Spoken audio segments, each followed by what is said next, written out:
everybody. Wow. I think my voice just changed. Yes. Congratulations, Mazel. It's about time. Mazel. Yeah.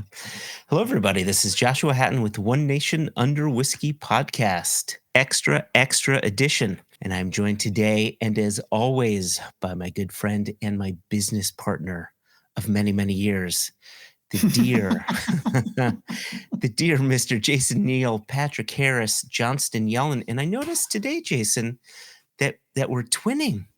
Look at that. It's our fall colors. Yeah. For the listeners. Again, this is crushing it for the listeners. Right. But our fall colors are very nice. Ochre, burnt sienna. Yes. Dark amber. Very whiskey colors. Those are all descriptors we have used for whiskey colors. Right. Runny honey. I think mine's a little runny honey. Runny honey. Wow. What's happening on your end of the camera is happening on your end of the camera. It's a little runny honey. There are healthcare professionals available in your towns and cities. You know what I saw? I know we've got a lot of stuff to talk about, but I need to bring this up, Jason. For the first time in my life, oh boy, I got to see the Northern Lights. There you go. The Aurora Borealis right in my backyard. It just stunning. Absolutely stunning. I've heard good things, to be fair. It comes highly rated.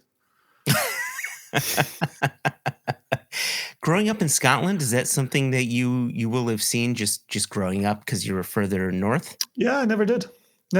Hard to see it through rain clouds. That's true. Yeah, that's a good point. Yeah, for Guy Fawkes night, we set off the fireworks really low. Sometimes about, forehead height, just so that you can see them. And we just have the kids lie on their backs. Unfortunately, it's in a puddle. But then they're lying on their backs in a puddle, looking up at them exploding at parental forehead height. It's beautiful, glorious. Yeah, the most beautiful fireworks. Yeah. Are they in a puddle so they don't catch fire? Just Guy Fawkes? Really, if you lie down in Scotland, the chances are you're lying down in a puddle. Could be rainwater, could be piss. Nobody really knows. Yeah. You take your chances in Scotland. That's how we grow up tough. Speaking of piss. Nope. Nope. No. Yeah. Our listeners are really loving this.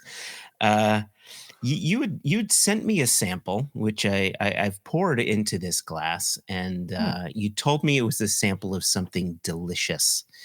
And by the looks of it, it was either whiskey, apple juice, or something. Let's stop there. Apple juice colored. Okay. For sure. Okay. All right. So now that you're holding it in your hand, would you say runny honey? I wouldn't say runny honey. I would say apple juice, especially this time of year, right? It's. Would you say light maple syrup? Yeah, not grade A. Definitely not grade A, but light. Yeah, light maple syrup. Yeah. So the color of the whiskey that we are talking about today, it really goes hand in glove with my trip down to see them for their 10th anniversary shindig on November 9th. Really terrific visit to Virginia Distillery Company in Livingston, Virginia. Very good friends of Single Cask Nation, very good friends of the podcast. And as regular listeners know, Jess was at my house. And even a couple of weeks before the anniversary visit, Jess and I had been down there and hanging out with Amanda and Brian, saw Dustin, saw the team down there. Really, really tremendous visits. They're always tremendous visits.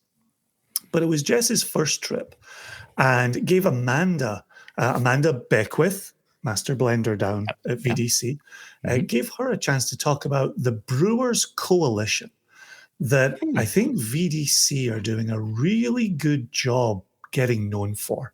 Okay. And on this very podcast, approximately a year ago,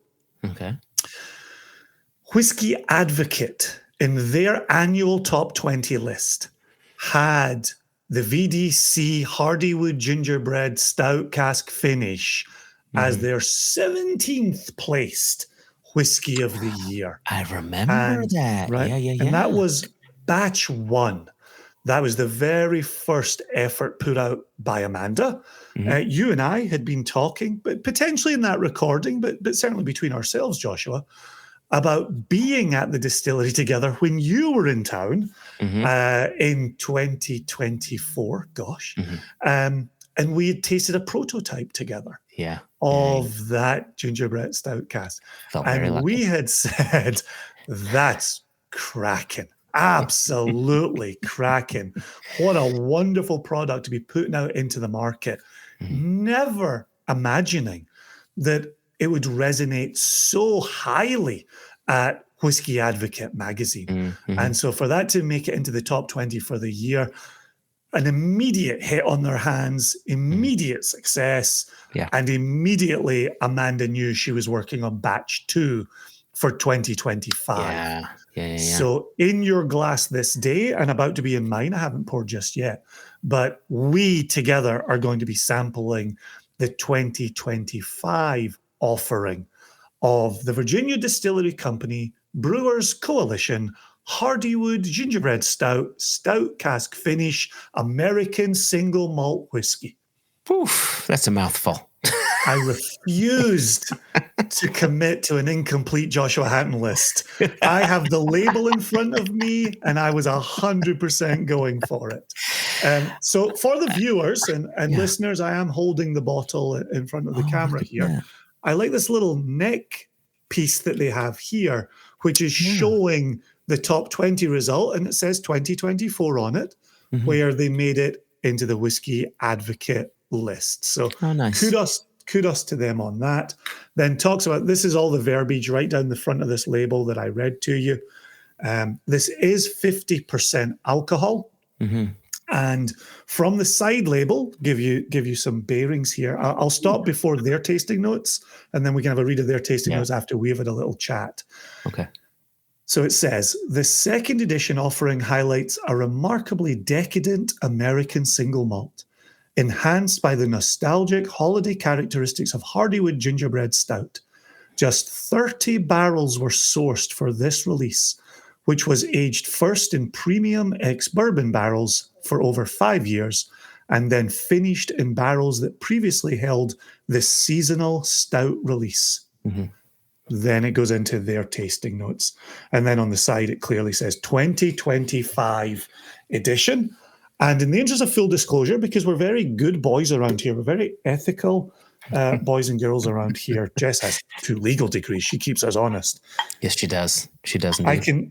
I can let you know this was a very generous gift from Amanda Beckwith. Oh, that's very nice. That's nice. So I said, thank you very much. And I hadn't even told her until today that you and I were planning to have a little taste of this on the podcast.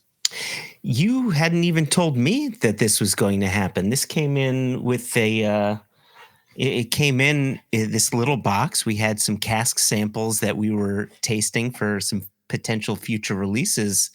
And I know we had 4 cask samples, and then there was this 5th slot that was full. Indeed. And I said, "Oh, look at that! There's a little extra sample, and it was a nice little treat." So the first thing I would say to listeners and viewers, and to you, Joshua, all right, is when you hear stout, you perhaps think of more of the kind of the bourbon barrel stouts that are out there, you know, the imperial stouts that are out there, and you might be thinking of something heavier, darker, and more roasted. And in tasting this at the distillery with Jess, with Amanda, with Brian, it's the gingerbread that captures me first. And I found this to be fruitier and spicier than the stout really had in my head. So I just want to be clear here. You got to taste the stout itself? No, this whiskey. Tasting this whiskey. Okay. Have you tasted this? Of this stuff. So I have in passing. So Hardywood, or the brewer, who are in Richmond, Virginia. Okay. And so another maybe 90 minutes past Charlottesville will get you down to Richmond. So I could probably make it to Richmond in a couple of hours, ballpark, 2.25. Not sure. Okay. Can't remember the last time I sped that direction. But yeah, we've got this lovely Virginia product here. Hardywood, VDC, and me sitting in Virginia tasting this. So very exciting. But you know what I mean about when you see a stout cask. So for example, Jess has the Goose Island Brewers Coalition VDC. Yep. More of the stout you might expect, the darkness that you might expect. Sure. This, even to the point of color, and why we started talking color, this apple juice color here, for me, starts talking about, those lighter fruit spice notes. I even, like a dehydrated apricot thing going on. I love that you went there. The whole time I'm nosing this, that's what I was thinking. Dehydrated fruits, apples, apricots, pears. It's more orchard fruits. It's not tropical fruits, but it's the orchard fruits. And then there's, touches of baking spices going on here, which is really, really nice. And a soft breadiness, right? When you say a soft breadiness, as in the bread is soft, or the note of the bread is soft?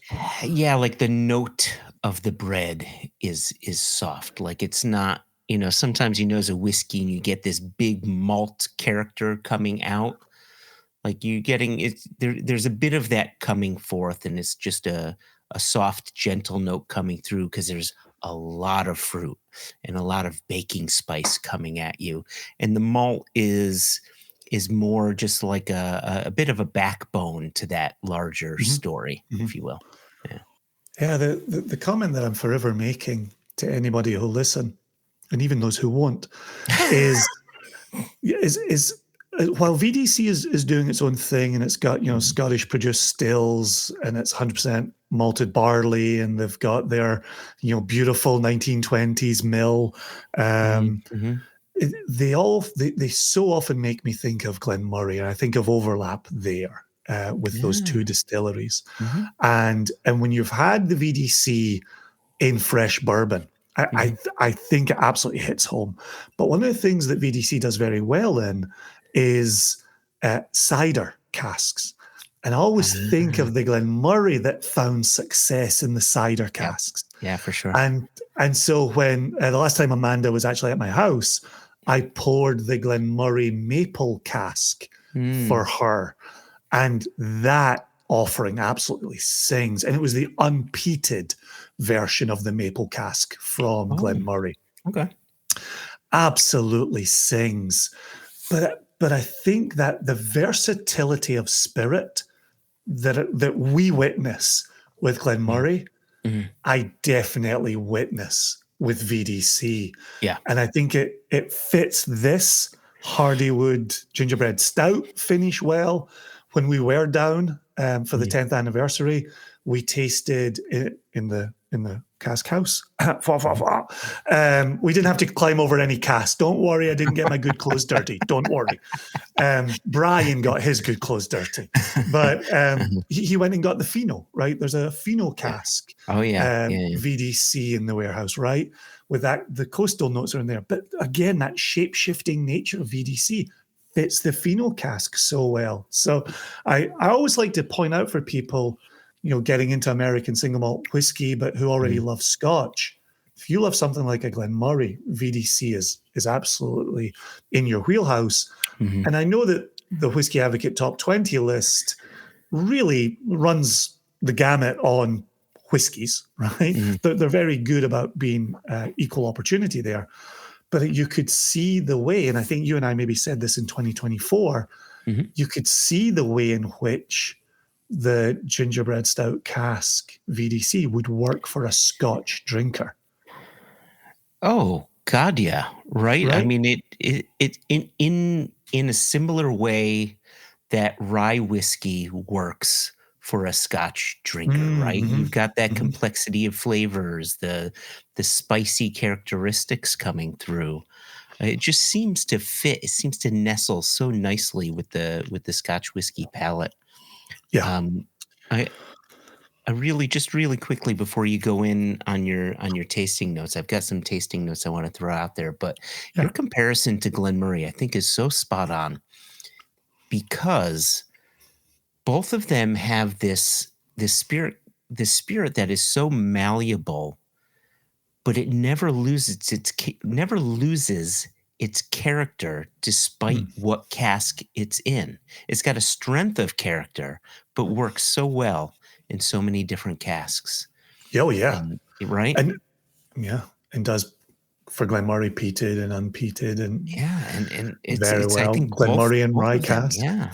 Yeah, right. I think Glenmurray both and virgin oak. and VDC in the pheno, VDC in our Right. Spanish, right? The ones that we've done in the Oh my STR, gosh, and then that's in the oh, Spanish Oak Spanish. Oloroso, and Oh my gosh, this, right? so good. Yeah. So very good. Hmm. Mm-hmm. All So, right, Richard Patterson. mm-hmm. Dickie So, P over there. so one of the notes that I got on the palate here that I wasn't expecting Hmm. was this really bright note, really bright, fresh. Oh, I want to say this without it sounding pejorative in any way because it's not. But it's bright, almost like a like pledge, like a cleaning, like you Hmm. want to clean off your dining room table, but it's Hmm. like a nice sort of scented cleaning solution. That you're like, oh, isn't that nice? One of those things, but very bright and engaging.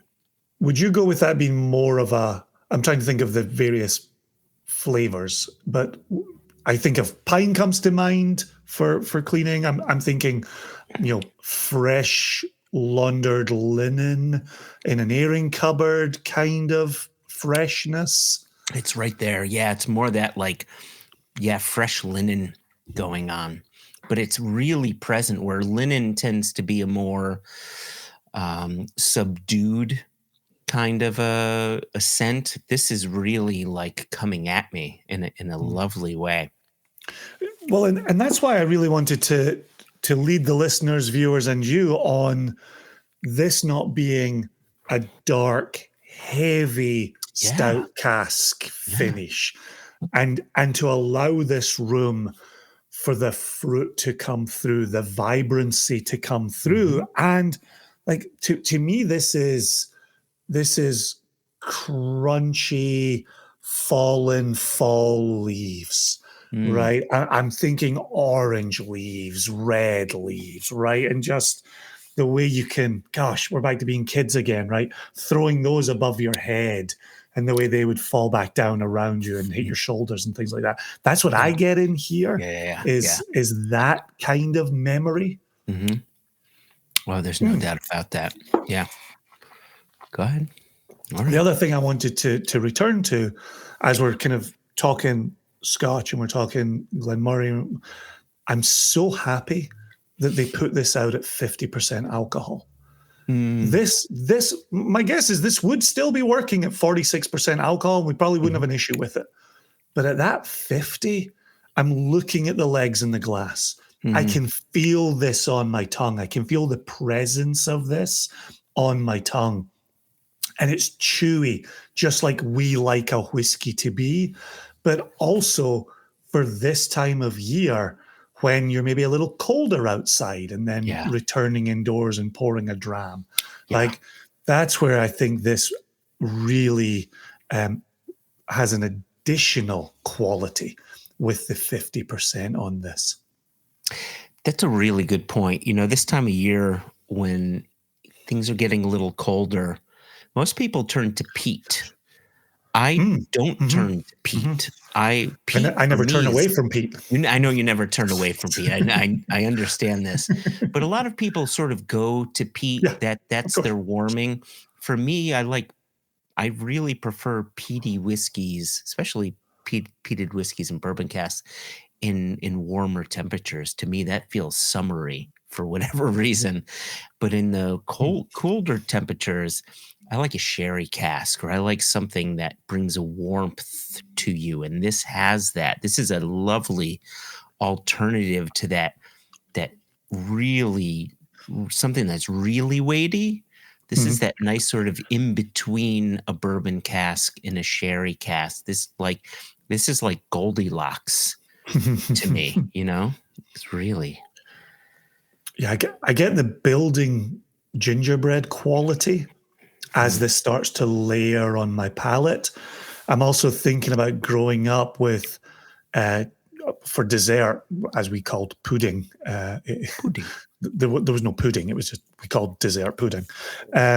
You would have a slice of gingerbread, and then you would pour warm custard over the top of that. Oh, yeah. And so that's what you're then taking with your spoon, and you're getting that bite of warm gingerbread with warm custard. So it's textural and it's buttery and it's creamy, but it's got that lovely bready quality that you were talking about on the nose, with a bit of that ginger, with a little bit of the spice coming through the sweet and the vanilla from the custard. Like, that was one bite. And in one sip, I'm getting that in VDC. Yeah, along with that, so I love the custard note. I think that custard note is spot on. But as it transitions towards the finish, I get this like candied orange peel note coming through, right? Yep. Yeah, and not whatever the more zesty fruit version of a potpourri is. Like, I'm not getting this being floral, but when some people in their living room on their coffee table have a bowl of something that's a bit more citrus driven, dried citrus driven. Yeah. I'm getting that in the back of the finish as well. A little sandalwood as it kind of transitions. 100%.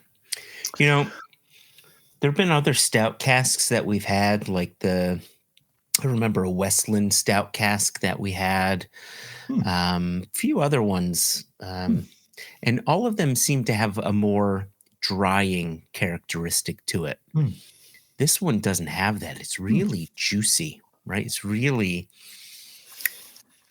has this weighty, oily quality to it across the palate. There's no dryness to it, which, So everyone's mileage is different. I'm getting it juicy on the tongue. I'm getting it drying on the sides of my tongue. And then in the finish.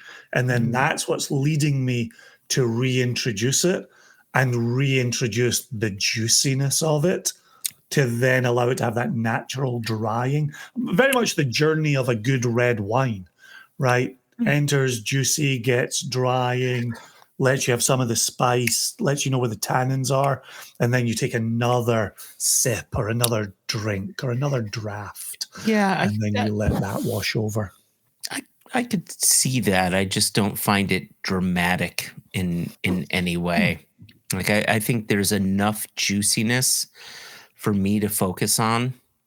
And we've talked about this over the years. Like, I'm very good at focusing in on certain things. And if I focus in on what I really love, which is the juiciness, that's where I'm going to keep my focus.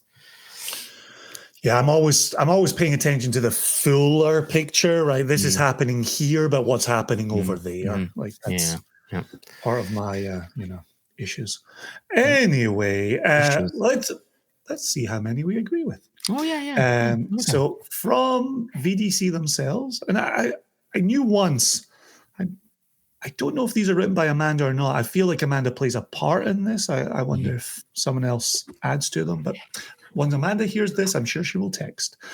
This says, enjoy the sense of fragrant, fresh peaches, Amalfi lemons, and candied ginger meld into the rich flavors of walnuts and freshly baked Snickerdoodle cookies. Oh, God, I'm so hungry right now. I just ate before we started recording. Because before that, I was so hungry, and it wasn't a good idea to do a tasting on top of hunger. Oh, no. Oh, Snickers. So Snickerdoodles does Snickerdoodle. so much lifting. For listeners in other countries, how would you describe a Snickerdoodle? Oh, man. Well, right. People can do Snickerdoodles. I think Snickerdoodles, look at you. You finished yours. I poured my entire sample in here. So oh, gosh. Oh, you really went to town. Good on you. A full ounce. I've had a day. I need the whiskey. So Snickerdoodles, you can get a lot in there, and people have their own recipes, right?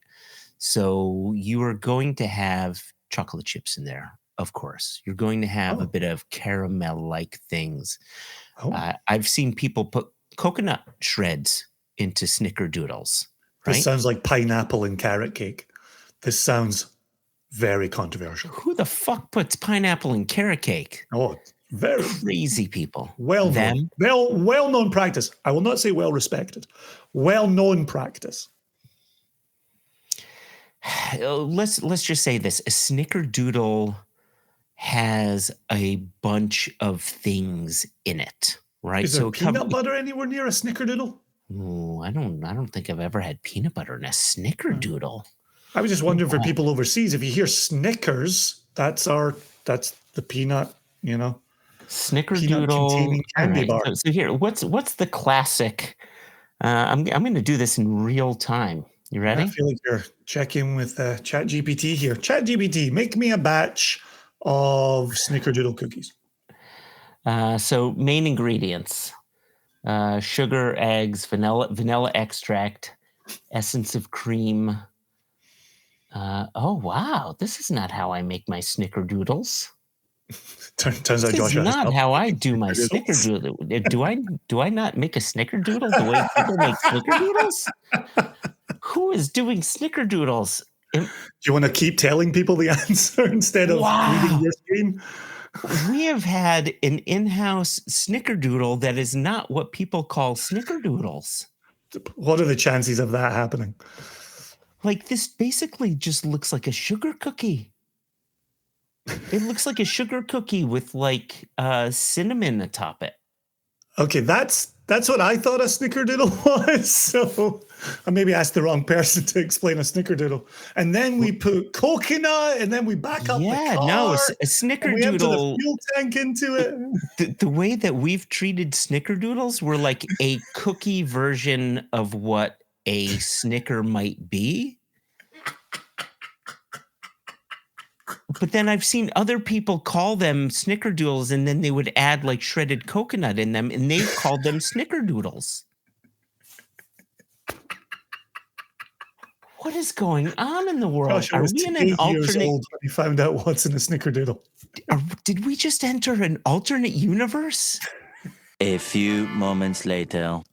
Silence is good for a podcast. That silence is really bad for a podcast. Thank God for editing. Wow. I'm going to work for the video. We're going to be sitting here staring at each other. So listeners, don't listen to me. Apparently a Snickerdoodle is like a sugar cookie with some cinnamon atop it. Like, makes no sense. Like, don't call a cookie a fucking Snickerdoodle if you're not going to have anything that resembles a goddamn Snickers. Yeah, if you don't have toasted coconut in your Snickerdoodle, GTFO. I don't put coconut in my Snickers. I put things that resemble a Snickers into my Snickerdoodle. You have to have chocolate. You have to have nougaty flavors in there. You have to have caramelly flavors in there. Right? These things make sense. You have a nuttiness in there. Right? These things make sense. Virginia Distillery Company, you have broken Joshua Hatton this day. I feel I'm going to write my congressperson. They're back in session, so here we are. They'll probably take my call. My good golly gosh. There's one thing they love. It's phone calls about Snickerdoodle ingredients. There's one thing. Take you to the Iowa State Fair during the next presidential primary. What I love is before we got into this, and I started explaining what a Snickerdoodle is, the people who have been making apparently what the internet has been telling people a Snickerdoodle is, like, what the hell is Hatton talking about? He doesn't know what a Snickerdoodle is. No. Are you sure he doesn't put pineapple in carrot cake? Because he sounds like the type of person who would put pineapple in carrot cakes. Meanwhile, you're over there. Who puts pineapple in carrot cakes? It's a Havisham operate. Jesus Christ. Up is down, left is right, Jason. Fucking 6 Dancing is 7. cats are Ask the sleeping kids. together. Oh my gosh. So I thought what's in a Snickerdoodle for international listeners was the softest of softball questions. I did not imagine what was going to happen over the last 4 minutes. Gosh. But I was going to ask you a question to occupy those 4 minutes, but we're sitting here now. I will ask you the question now. Go ahead. Here we are now on 10 years of VDC. Hurrah, huzzah. Like I'm waving a flag here. This is fantastic. Congratulations. Look at that. Congrats on 10 years. I didn't know you had that in the holster. Right. So we're sitting here.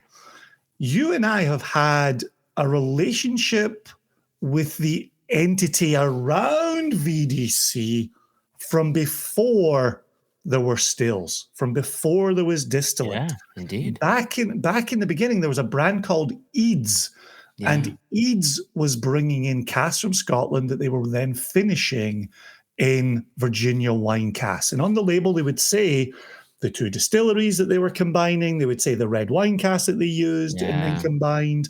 It's like a double malt, right? Eads double malt. Right. Yeah. And there was a Speyside, there was a Highland, and there was an Isla. And there was a lady, Pat.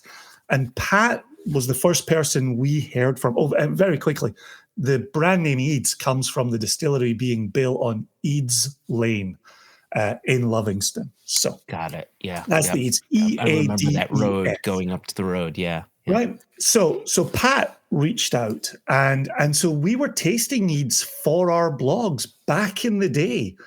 So predated Single Cask Nation. Right. That's right. Oh my gosh. Right. They had all of their plans in place to have an American single malt producing distillery that was 100% dedicated to malted barley, right? They've never done a bourbon. They've never done a rye. Like they're focused on malted barley. So I'm really celebrating how long we have known, and I'm saying entity because there's a family, and then there's people associated with the family, and then there's the distillery from the family. So I'm not using entity to suggest there's some corporation behind the scenes. It is family owned. So just our relationship there, and so to be invited down for the 10th anniversary was such a thrill, and to know the relationship that we've been building with them, that we continue to have with them. I even pointed it out to them. We have Brian, who runs the cask house for them. Brian is one of the caricatures in the New Nation scene that has been atop the emails that have been going out, and we've got one for Amanda in the works, and so like they're so special to us, and to be sitting here with the 2025 version of the Gingerbread Stout cask finish is just so cool. And so Joshua, if you will raise your glass with me, and so congratulations, friends at VDC. Here's to this 10th anniversary. Here's to many, many, many, many more of those. And thanks for all your collaboration with us at SCN and at One Nation Under Whiskey. Cheers. Cheers. Yeah. Good whiskey. Very good whiskey. Yeah.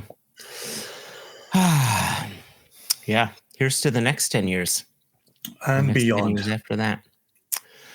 All right.